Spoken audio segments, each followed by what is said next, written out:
Siapakah nabi yang menangis? Yesus bertanya kepada murid-muridnya. Setelah Yesus tiba di daerah Kaisarea Filipi, ia bertanya kepada murid-muridnya, kata orang, siapakah anak manusia itu? Jawab mereka, ada yang mengatakan Yohanes Pembaptis, ada juga yang mengatakan Elia, dan ada pula yang mengatakan Yeremia atau salah seorang dari para nabi. Dia dikenal sebagai nabi yang menangis. Sifat nabi ini menubuatkan akan sifat Yesus yang penuh belas kasihan terhadap bangsa Israel. Maka menangislah Yesus. Dia adalah salah satu nabi yang masa pelayanannya cukup panjang selama pemerintahan 5 raja Yehuda, yaitu pada masa Raja Yosia, Yoahaz, Yoyakin, dan Zedekia. Ia adalah anak Imam Hilkia dari Anatot. Nabi ini menyaksikan sendiri 3 kali penyerbuan Babel ke Yerusalem hingga kejatuhan kota itu tahun 589 sebelum Masehi. Setelah itu, walaupun tidak dibawa ke pembuangan ke Babel, dia dipaksa oleh orang-orang sebangsanya untuk mengungsi ke Mesir, meskipun ia memperingatkan mereka untuk tidak melakukannya karena melawan kehendak Allah. Kepedihan hatinya melihat kehancuran bangsanya, dia tuangkan dalam tulisan yang menyayat hati. Itulah kitab Ratapan. Tangisannya jelas terdengar lewat setiap ayat-ayatnya. Perih yang dia rasakan menusuk hati tiap membaca kitab Ratapan. Siapakah nabi yang menangis ini? Aku akan membacakan satu ayat yang sangat menghibur dan memberikan harapan kepada orang-orang percaya selama berabad-abad. Ayat ini sangat terkenal bagi orang Kristen dan sangat membekas dalam kepada banyak orang.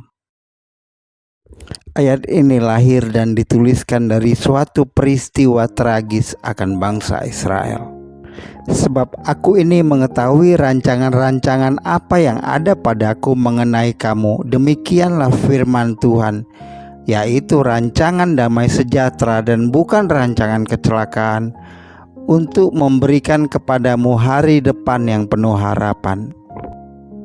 Dialah Yeremia, nabi yang menangis. Sebelumnya Tuhan mengutus Yeremia untuk memperingatkan kehancuran Israel. Yeremia menerima panggilan Tuhan pada usia muda, mungkin saat remaja. Dia mulai menyampaikan pesan-pesan Tuhan dan terus melakukannya melalui pencobaan dan bahaya. Nah, setelah beberapa tahun berkhotbah, keluarga Yeremia berbalik melawannya dan bahkan berencana membunuhnya. Selama bertahun-tahun dia dicambuk dan dimasukkan ke dalam pasung. Diserang oleh massa, diancam oleh raja, dan diejek. Beberapa pangeran Zedekia menyuruh Yeremia ditangkap, dipukuli, dituduh melakukan pengkhianatan dan dijebloskan ke dalam penjara. Dan kemudian ia dibuang ke dalam sumur kosong yang dalam. Dia hidup selama pengepungan Yerusalem bersama dengan yang lainnya dan berada di sana ketika orang-orang ditawan. Mungkin yang terburuk adalah Yeremia masih single, sendirian. Dia tidak diperbolehkan menikah dan keluarganya meninggalkan dia. Orang-orang berbalik menentangnya dan tidak mempercayainya. Dia sendirian mengetahui kengerian yang akan menimpa Yehuda. Apa yang Yeremia lakukan? Yeremia menghabiskan 40 tahun menyampaikan pesan Tuhan kepada Yehuda. Pesan awalnya berfokus pada mengutuk ibadat palsu dan ketidakadilan sosial, serta menyerukan pertobatan. Yeremia memberitakan banyak tentang malapetaka dan hukuman, namun pesannya pada akhirnya adalah pertobatan dan pemulihan. Tuhan dengan cepat mengingatkan umatnya bahwa meskipun ada konsekuensi atas dosa mereka, Dia tetap punya rencana. Aku akan membangunmu kembali dan kamu perawan Israel akan dibangun kembali sekali lagi. Kamu akan mengambil rebanamu dan pergi menari dengan gembira. Mengapa Yeremia disebut nabi yang menangis? Yeremia hidup pada masa yang sangat buruk dalam sejarah. Dia tidak hanya mengalami kengerian perang, kelaparan, pengepungan, dan penahanan. Dia juga dipanggil untuk memberitahu orang-orang tentang hal itu dan mendesak mereka untuk bertobat. Yang terburuk, mereka tidak mendengarkan. Ayat berikut dengan jelas menunjukkan penyebab penderitaan Yeremia.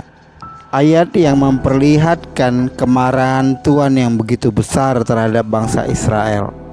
Dan jika mereka bertanya kepadamu, kemana kami akan pergi? Katakan kepada mereka, beginilah firman Tuhan. Mereka yang ditakdirkan untuk mati menuju kematian, yang untuk pedang, untuk pedang.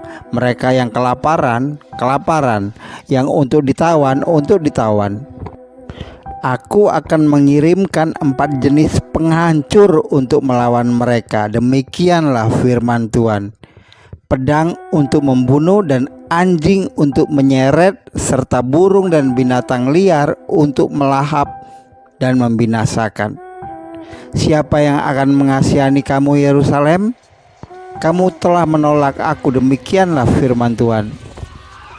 Kamu terus melakukan kemunduran, jadi aku akan menjangkau dan menghancurkanmu. Aku lelah menahan.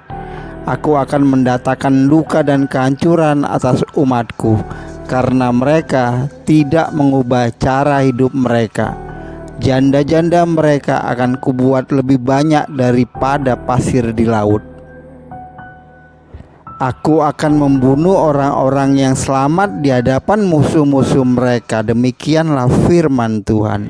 Ayat ini jelas memberi pengertian Allah bisa marah. Sebab itulah Allah yang adil menegakkan keadilannya, memberkati dan menghukum. Yeremia menyaksikan baik secara langsung maupun tidak langsung kehancuran umatnya. Setelah Yehuda ditawan, ia menulis kitab Ratapan, sebuah rangkaian ratapan yang sangat puitis tapi menyayat hati tentang kejatuhan dan kesengsaraan umat Tuhan. Yeremia menghabiskan waktu 40 tahun untuk memberitahu orang-orang apa yang akan terjadi, dan mereka tidak mendengarkan. Apa yang kitab Yeremia ajarkan kepada kita? Kitab Yeremia menawarkan banyak pelajaran berharga. Namun 2 pelajaran terpenting adalah pertobatan dan kesetiaan Tuhan. Yehuda ditawan, tanah perjanjian dilucuti dari mereka, dan itu sepenuhnya kesalahan mereka sendiri. Yeremia dibawa ke Mesir di luar keinginannya oleh pemberontak Yahudi. Diketahui bahwa dia meninggal di sana. Yeremia menjalani kehidupan yang penuh gejolak, namun kata-katanya masih hidup ribuan tahun kemudian sampai sekarang.